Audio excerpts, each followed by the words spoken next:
Vážení poslucháči, srdečne vás vítame pri počúvaní našich bleskových správ Dvojka. Dnes sa spoločne pozrieme späť a vyhodnotíme aktivity školského parlamentu, ktoré sme spoločne zrealizovali v druhom polroku tohto školského roka. Prejme vám príjemné počúvanie. Po februári sme zorganizovali valentínske trhy, na ktorých sme ponúkali i nápoj lásky vo forme punču a sladké dobroty ako mafiny, perníky alebo lízatká. Výťažok darujeme útulku Šťastný domov. V marci sa na našej škole uskutočnil čitateľský maratón. Zapojili sme sa do tejto akcie i my tak, že si žiaci 8B nacvičili text a s ním spojené aktivity v angličtine odprezentovali pre vybrané triedy žiakov 2. a 3. ročníka. V apríli prebiehala po celom Slovensku zbierka ku Dňu narcisov.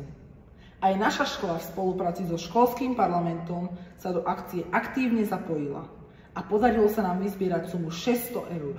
V 2. majovom týždni si žiaci 2. stupňa s výpomocou učiteľov zorganizovali prvý žiacky ples Maja ples.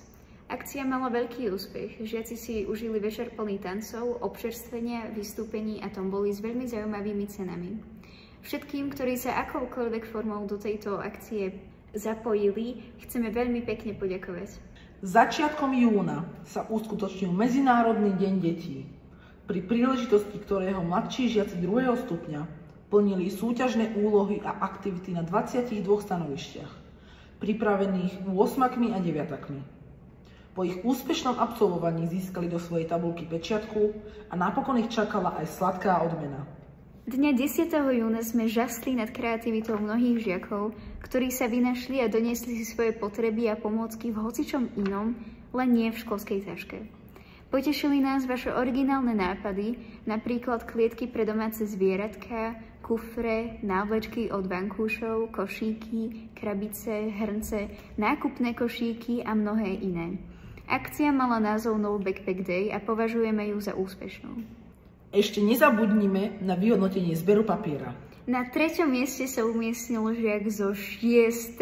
C triedy Simon Pajerský, ktorý doniesol 200 kg papiera.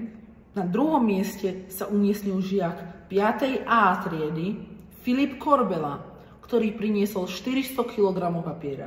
Prvé miesto si zabezpečil žiak, ktorý priniesol viac papiera, ako váži dospelý samec žirafy, a to je viac ako 1200 kg papiera, a tak s veľkým náskokom predbehol všetkých.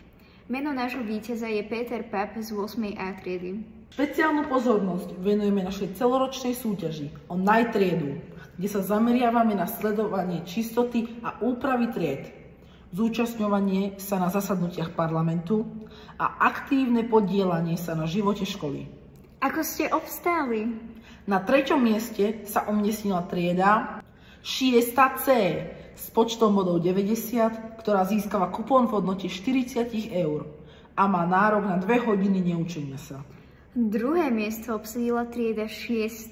A s počtom bodov 91, ktorá získava kupón v hodnote 60 eur a má nárok na 3 hodiny neučenia sa. Prvé miesto obsadila trieda 8B s počtom bodov 93, ktorá získava kupón v hodnote 80 eur a má nárok na 1 deň neučenia sa. Ďakujeme vám, vážení poslucháči, za vypočutie našich bleskových správ Dvojka až do konca. Dnes ste počuli Elišku Kadašiovú a Tomasa Wagnera. Prajeme vám príjemný zvyšok školského roka a veľmi pekné prázdniny.